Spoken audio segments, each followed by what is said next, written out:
All right, so now we are continuing our discussion on industrialization, and we're talking today about how did industrialization change Europe. So now we're not just going to focus on England, but we're going to focus on the rest of Europe as well. So the first question is, how did the continental countries have an advantage over Britain? So if we look at a country like France, the late 18th century, France did have some economic advantages.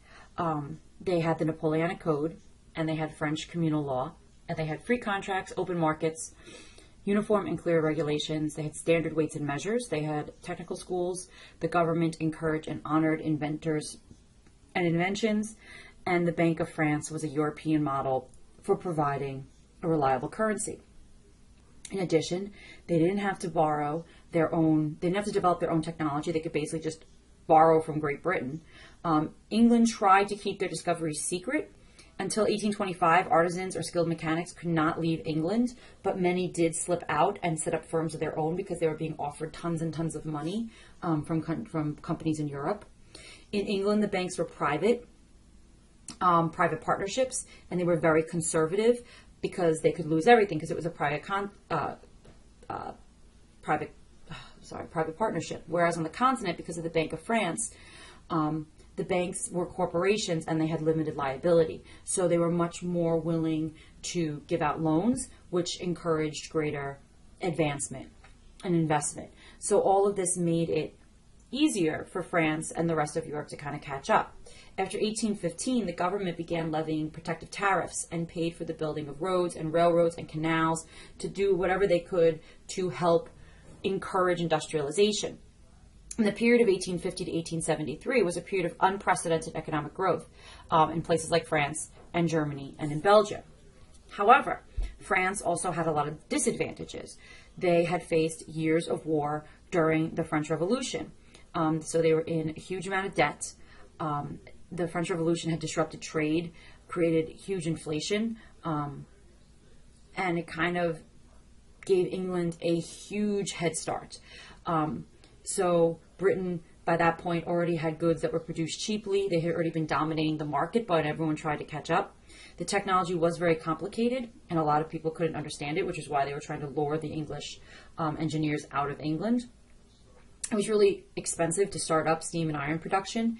It required large investments, and there was high unemployment. Soldiers were returning from the battlefield.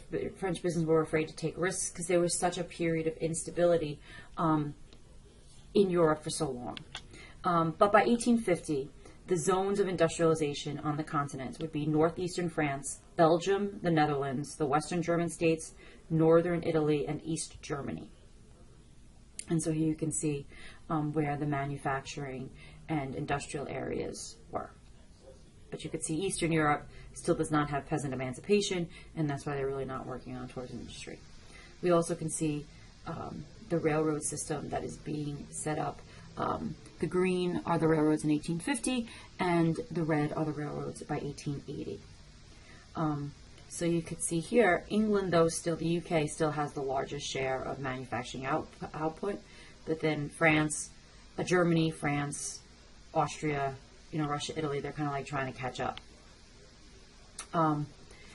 So in Europe, you had some state ownership of some industries. So for instance, Belgium and most of Germany, the government owned the railroads.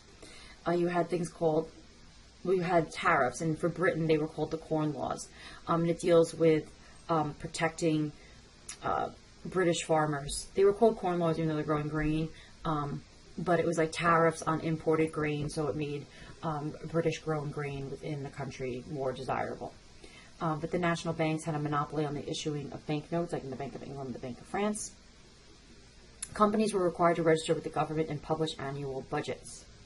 And so there was new legislation that was set up to establish a limited liability and create rules for the formation of corporations. And we start to see free trade zones begin to develop. So now, how did industrialization affect the position of the working class? So you start to see this very clear division between the haves and the have-nots. So, for instance, the haves. The bourgeoisie thrived on the luxuries of the Industrial Revolution. They're the ones that are reaping all the benefits of the Industrial Revolution. So they are also referred to as the nouveau riche, the new rich. And they were very ostentatious and spent lots of money, and people used to criticize them because they thought they were being a little bit ridiculous. Here you could see like the stereotype of a factory owner kind of having his factory workers being beaten. And you had, you know, the poor living in these horrific conditions, and the, you know, industrial class of owners living this amazing life. And then you have the have-nots, the poor, the overworked, the destitute. For them, urban life was a nightmare. Many industrials, like I said, were these newly rich. They operated in a very competitive economic system. The artisans and the skilled workers had always been discriminated against by the landed aristocracy. And with the introduction of machinery, these skilled laborers who did have some position in society are going to lose every piece of position they had, because they're going to be, their jobs, their work is going to be replaced by machines. So over time, basically money was inherited over time, and as a result, they are not going to be able to kind of keep up. So you can see here the life of a factory worker was very very regimented, with people kind of watching over them. Labor was very common. Work was very hard and long. Coal mines were really brutal. You know, children basically were treated like animals. People were basically beaten. Because the early factories were kind of run like I said, very regimented. Most people believed that the conditions for the urban poor were far worse than what they had been for the agricultural cottage workers. Between 1780 and 1820, there was no increase in the purchasing power. So after 1820, their wages began to rise, but at a very slow rate. They performed, like I said, very dangerous and monotonous work, and hours were increased by an unknown number, as well as, you know, unemployment. They worked 16 hours a day. Like I said, a lot of the early cotton mills, a lot of them, people were reluctant to work in them. It was so regulated because they have to work so fast to keep up with the machines. And the cottage workers were really kind of used to working at their own pace. So this was a huge adjustment to them. The factories resembled, the way they looked, resembled poorhouses, which were essentially like prisons almost. So a lot of people, there was like a stigma against working in the factories. Originally, the factory owners would hire whole families as units and paid the head of the family as one. And this would make the work more bearable for the people. And the parents tended to not mind their children working long hours as long as the family was still together. Over time, though, the family units were broken up, and the discipline of the children was being done by the factory managers. But the Factory Act of 1833 limited the workday for children ages 9 to 13 to 8 hours a day, and those between the ages of 14 and 18 to 12 hours a day. And the factory owners were required to establish elementary schools for children under 9. But the next question is, how did all of this affect the sexual division of labor? So men begin to emerge as the primary wage earner because women had very limited job opportunities. They were forced into either housework or childcare or craft work at home. Women and men began to be placed into what we refer to as the separate spheres, because after the birth of the first child, women would stay home because it was impossible for them to work and raise a family, and they would do putting out work. They might do laundry, or they might do seamstressing, or they might do lace making, or whatever they could do in the home. Married or widowed women who did have to work outside the home were from the poorest of the poor families, and they would have to compete for jobs with the unmarried women. Work that was open to women was low-paying, dead-end jobs and would not pay them enough if they had to live independently. And there was 3 reasons why this division of labor began to occur. First off, like I said, the discipline and the clock and the speed of the machine was very hard on married women that had children, because who's taking care of your infants or your toddlers? Running a household in these urban centers of poverty was extremely difficult. You have to go every day to get food. There's no refrigeration. You have to, go get coal. You have to go shopping every day. You have to go down to the well to get water and carrying it up however many flights of stairs in your tenement. So it wasn't, as easy as it would be today. And also the segregation of gender was a way to control the sexuality of the working class youth and to kind of curtail premarital relationships or, unplanned pregnancies. What important urban changes accompanied the Industrial Revolution? So ever since the Middle Ages, cities were dirty places, disease would run rampant, and the death rate usually outnumbered the birth rate. With industrialization, many people began moving into the cities. In 1891, 54% of the English population was living in cities, and every piece of land was being used. There was no parks.